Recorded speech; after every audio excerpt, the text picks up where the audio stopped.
नमस्कार दोस्तों, कैसे हैं आप सभी। आशा करती हूँ कि आप सभी स्वस्थ होंगे और खुश होंगे। मैं अनुपम सिंह महर्षि हेल्थ केयर में बहुत बहुत स्वागत करें। जैसा कि हमने अपनी पिछली वीडियो में बताया है कि थायराइड होने के क्या कारण हैं, उसके क्या लक्षण हैं और किन वजह से थायराइड की समस्या लोगों में हो जाती है। थायराइड ग्लैंड किस वजह से काम नहीं कर पाती है, उसको काम करने के लिए किन चीज़ों की ज़रूरत होती है जो शरीर में नहीं बन पाता, तो फिर थायराइड ग्लैंड ठीक से काम नहीं कर पाती और हमारे अंदर थायराइड प्रॉब्लम आ जाती है। सभी जानते हैं कि थायराइड की प्रॉब्लम, थायराइड ग्लैंड जो कि हमारे गले में पाई जाती है, उसके ठीक से काम नहीं करने की वजह से थायराइड की समस्या होती है। जब थायराइड ग्लैंड कम काम करती है तो हाइपोथायराइडिज्म होता है। जब थायराइड ग्लैंड हाइपर हो जाती है, ज़्यादा एक्टिव हो जाती है, तो हाइपरथायराइडिज्म की समस्या हो जाती है।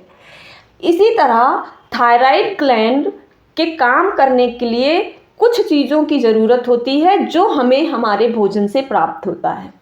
थायराइड ग्लैंड का जो बेसिक केमिकल है वो टायरोसिन अमीनो एसिड है। हमारा जो T3 T4 हार्मोन है उसका basic chemical tyrosine amino acid है, जो कि दूध में पाए जाने वाले केसीन नामक प्रोटीन से बनता है। साथियों, हमारे शरीर के सभी अंगों को ठीक से काम करने के लिए एंजाइम्स और हार्मोन्स की ज़रूरत होती है।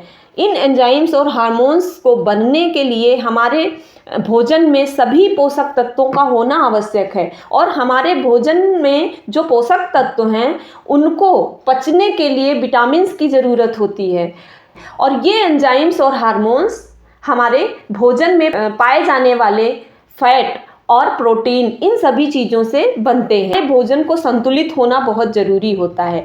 जैसे कि प्रोटीन को पचने के लिए विटामिन सी का होना बहुत ज़रूरी होता है। जब हमारे शरीर के अंदर विटामिन सी और फोलिक एसिड की कमी हो जाती है तो हमारे शरीर में प्रोटीन का पाचन नहीं हो पाता है और जब प्रोटीन का पाचन शरीर के अंदर नहीं होगा तो जाहिर सी बात है कि दूध भी नहीं पचेगा, क्योंकि दूध में केसीन नामक प्रोटीन पाया जाता है। उस केसीन नामक प्रोटीन के मेटाबॉलिज्म के लिए विटामिन सी और फोलिक एसिड का होना हमारे भोजन में बहुत ज़रूरी है।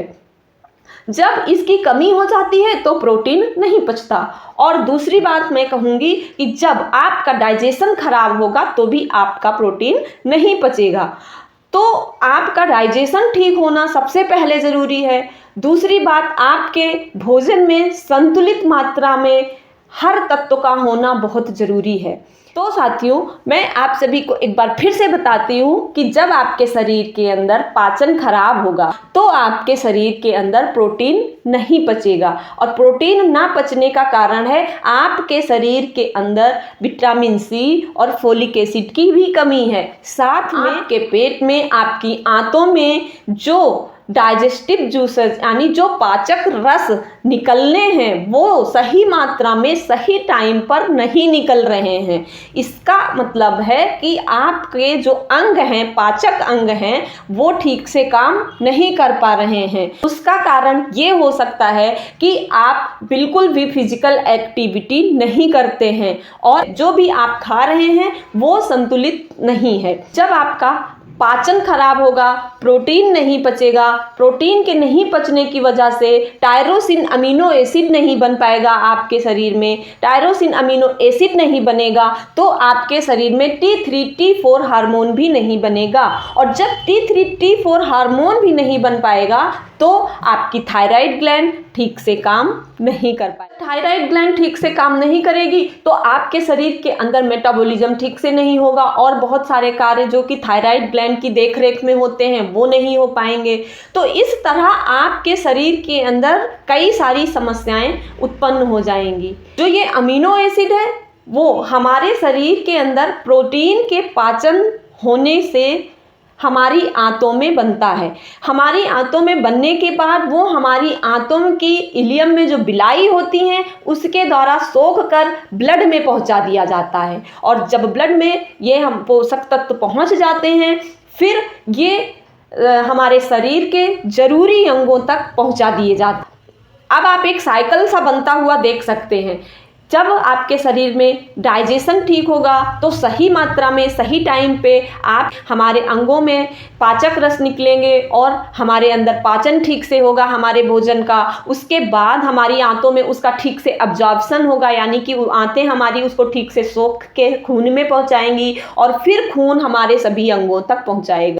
और जब हमारे अंगों तक उचित मात्रा में सही टाइम पर पोषक तत्व पहुंचेंगे तो हमारे शरीर के सभी अंग ठीक से काम करेंगे, और जब ठीक से अंग काम करेंगे तो हमारा पाचन भी ठीक रहेगा। इस तरह हमारे पाचन का हमारे सभी अंगों के साथ बहुत गहरा संबंध है।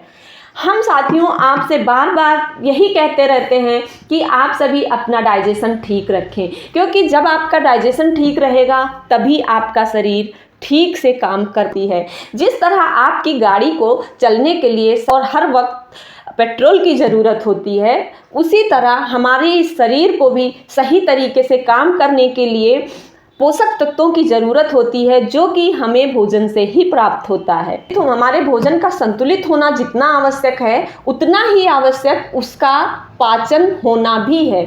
और एक और ज़रूरी बात साथियों मैं कहूँगी कि डाइजेशन को ठीक रखने के लिए आपका खुश होना बहुत ज़रूरी है। जब भी आप स्ट्रेस में होंगे तो आपका डाइजेशन 100% खराब हो जाएगा। आप इसको अनुभव करके देखिएगा। हम जब भी स्ट्रेस में होते तो हमारा जो ब्रेन है वो ठीक से काम नहीं कर पाता है और हमारे बॉडी के अंदर सही वक्त पर सही चीज़ें नहीं हो पाती हैं, जिससे हमारा डाइजेशन भी खराब हो जाता है। ओवरऑल आपके स्वस्थ रहने के लिए आपका शारीरिक और मानसिक दोनों स्तरों पे स्वस्थ होना बहुत ज़रूरी है, और शारीरिक और मानसिक दोनों स्तरों पे स्वस्थ रहने के लिए आपको योग का रास्ता अपने जीवन में ज़रूर चुनना चाहिए, जिससे आप मानसिक रूप से भी स्वस्थ रहें और आप शारीरिक रूप से भी मजबूत रहें।